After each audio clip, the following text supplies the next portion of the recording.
আপনার নাম পরিচয়টা কি? আমাদের কাজ করতে দেন, তারপরে আপনার নাম পরিচয় কি? আপনার নাম পরিচয় কি? আমার নাম শীতল মাহমুদ নাইক। আচ্ছা, এই মক্কা মদিনা টাওয়ারে আপনি কি দায়িত্বে আছেন? এখানে আমি দেখাশোনার দায়িত্ব আছি, মানে ম্যানেজার। জি। আচ্ছা, এই যে রাস্তায় দীর্ঘ যানজট তৈরি করে এখানে কাজ করার কে পারমিশন দিয়েছে?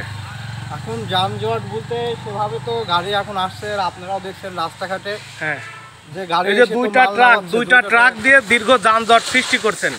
আমার কাছে একজন মোটরসাইকেল বললো যে এখানে প্রায় স্লিপ কাটে। তো এই যানজট করার পারমিশন কে দিয়েছে? পারমিশন বলতে এখন একটা মাল আসছে, একটা ইসের কাজ চলছে সাইডে, আপনারাও দেখতে পাচ্ছেন না? বলে দুইটা ট্রাক একবারে মুখোমুখি করা দিবেন? একবারে মুখোমুখি বলতে মাল এখন আনলোড হচ্ছে, সবাই বলছে যে আনলোডটা তাড়াতাড়ি করতে পারলে গাড়িটা যদি যায় তাহলে তো সেটি তো দুইটা একবারেই আনলোড হয়ে যাচ্ছে। আপনি কাজ করেন, জনভোগান্তি তৈরি করার কি আপনার কোনো রাইট আছে? না, জনভোগান্তি, এই যে জনভোগান্তি তৈরি হচ্ছে, এদিক থেকে একটা গাড়ি গেলে ওদিক থেকে দেখা যায় না। তো গাড়ি এসে পড়ছে যেহেতু তাই বলে দুইটা গাড়ি দিয়ে আপনি রাস্তা ব্লক করে দেবেন? না, দুইটা গাড়ি দিয়ে, এটা তো দুইটা গাড়ি দিয়ে রাস্তা ব্লক করা মানে রাস্তার যত তাড়াতাড়ি মালটা আপনি ভালো করে দেখেন তো যে যাওয়ার জায়গা আছে নাকি? আর যাওয়ার জায়গা বলতে একটা ভ্যান গাড়ি যাওয়ার মতো অবশ্যই একটা স্থান আছে, অবশ্যই একটা গাড়ি তো অবশ্যই যাচ্ছে। তো আপনি কি ভ্যান গাড়ি যাওয়ার রাস্তা রাখবেন না পুরা রাস্তায় রাখবেন, কোনটা? এটা কি ভ্যান গাড়ি চলার রাস্তা? ভ্যান গাড়ি রাস্তা তো, এটা তো ভ্যান গাড়ি যাওয়ার এটা একটা ব্যস্ততম সড়ক। এটা ব্যস্ততম সড়ক, ঠিকই আছে সবকিছু। আমাদের মালটা আনলোড হলে গাড়িতে চলে যাচ্ছে। আচ্ছা, আপনারা এখানে কয়তলা বিল্ডিং করবেন? এখানে 10 তলা।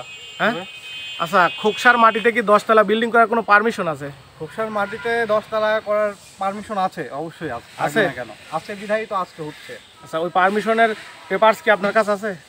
পারমিশনের পেপার তো স্যারের কাছে থাকবে, যে আমাদের বস তার কাছে অবশ্যই আছে। আমরা তো জানি যে কুষ্টিয়াতেও এখন 10 তলা করার পারমিশন নেই। সেখানে উপজেলা পর্যায়ে 10 তলা বিল্ডিং কিভাবে হয়? আমাদের স্যারের সঙ্গে কথা বলেন, অবশ্যই সে পারমিশন নিচে বিধায়ী তো আজকে করতে পারছে। সে যদি পারমিশন যদি না নেয় তাহলে তাছাড়া তো করতে পারবে না। আমরা জানি যে কুষ্টিয়া জেলায় অর্থাৎ এই 10 তলা বিল্ডিং করলে 10 তলায় কারেন্ট দেওয়ারও কোনো বৈধতা নেই। তাহলে 10 তলা বিল্ডিং কিভাবে করবেন? 10 তলায় কিন্তু কারেন্ট দেওয়ারও বৈধতা নেই, বিদ্যুৎ 10 তলা পর্যন্ত বিদ্যুৎ দেওয়ারও বৈধতা নেই। এখন বৈধতা পাস করছে বিধায়ী তো সে কাজ করতে পারছে। কিভাবে পাস করলো? ঘুষ দিয়ে? ঘুষ দেবে কেন? যেখানে সংবিধানে নাই সেখানে আপনি কিভাবে পাস করে নিয়ে আসলেন? এখন সে কিভাবে পাস করছে, আমি তো তার সাইড ইঞ্জিনিয়ার, সাইড দেখাশোনা করি। নিশ্চয়ই অর্থের লেনদেন হয়েছে এখানে। তাছাড়া যেটা সংবিধানে নাই, আইনে নাই, তার বাইরে যা যদি কোনো কাজ হয় তাহলে অবশ্যই অর্থের লেনদেনের বিষয় থাকে এখানে, নাকি আপনার মতে কি মনে হয়? আমার মতে আপনি স্যারের সঙ্গে কথা বলতে পারেন এই বিষয়ে। আপনার ব্যক্তিগত মত জানতে চাইছি আমি, অফিসিয়ালি মত না, আপনার ব্যক্তিগত মতে কি বলে?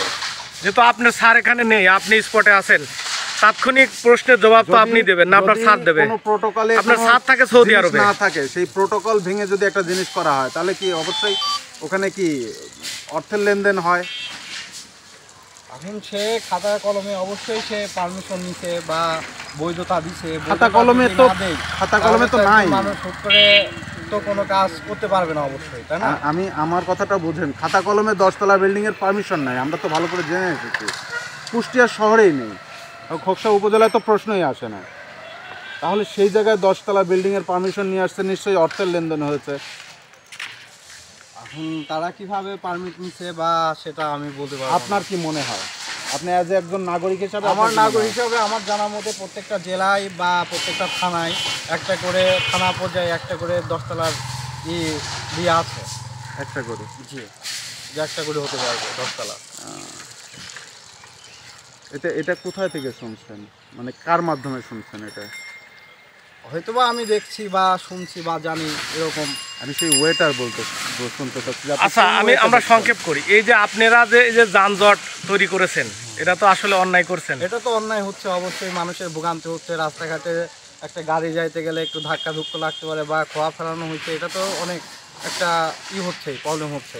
যেহেতু এই পাশেও নির্মাণ কাজ চলছে, এই পাশেও নির্মাণ কাজ চলছে, দুই পাশেই কিন্তু নির্মাণ কাজ করলে এমনি রাস্তা হয়ে যায়, ব্লক হয়ে যায়। সেক্ষেত্রে ট্রাক দিয়ে এই যে পাশ দিয়ে যাচ্ছে, যদি এরকম উল্টে পড়ে একটা গাড়ি যাচ্ছে, এখন আমাদের ভ্যানালারা তো সমস্যা হচ্ছে, ভ্যানালারা তো বলছে ভ্যানালারা তো সমস্যা হচ্ছে এরকম। এখন আমাদের জায়গা স্বল্পতা হিসাবে জায়গা তো নেই, আপনারাও দেখছেন জায়গা যদি থাকতো তাহলে তো এই অবস্থা হতো না। এখন মালটা আসছে, এখন কি মালটা তাহলে কি আসবে না? না আমরা অবশ্যই আসবে। নাকি কাজ বন্ধ করে রাখবে? না না, কাজ বন্ধ করবেন কেন? আচ্ছা, আপনি সেভাবে আরেকটা সেফটি আর একটু এদিকে সরায় নিলেই তো দিব্যে এদিক দিয়ে গাড়ি যেতে পারে। আরেকটা জিনিস আমি আপনার কাছে একটু জানতে চাই, এই যে 10 টাকার গাড়ি ঢুকানোর পরে এই যে রোডটা ফেটে গেছে, এই ড্যামেজটা কে দেবে?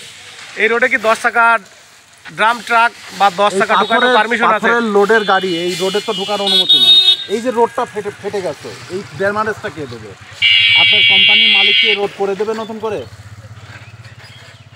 সেভাবে এই রোডটা তো আমারও ট্যাক্সের টাকায় তৈরি। জি, অবশ্যই। তাহলে আমি তো এই প্রশ্ন করতেই পারি যে আপনি আমার সম্পত্তি ক্ষতি করলেন, এটা পূরণ করবেন কিনা? বলেন, পূরণ করবেন কিনা এই ড্যামেজটা? এই যে গেল এর জন্য কে দায়ী? এ ভাই, এর জন্য কে দায়ী? আপনার এই যে এর জন্য কে দায়ী? এই যে গেল, এই ভ্যানালা গেল, এই যে গেল, রিং স্পোক গেল।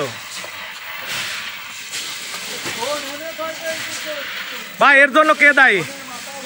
এই যে আপনারা যে কষ্ট করলেন, এর জন্য কে দায়ী? এই গাড়িওয়ালা দায়ী। এ ভাই, এর জন্য কে দায়ী? হ্যাঁ, গাড়িওয়ালা দায়ী নাই, যে এখানে যারা কাজ করাচ্ছে তারা দায়ী? দুটোই দায়ী। ওকে।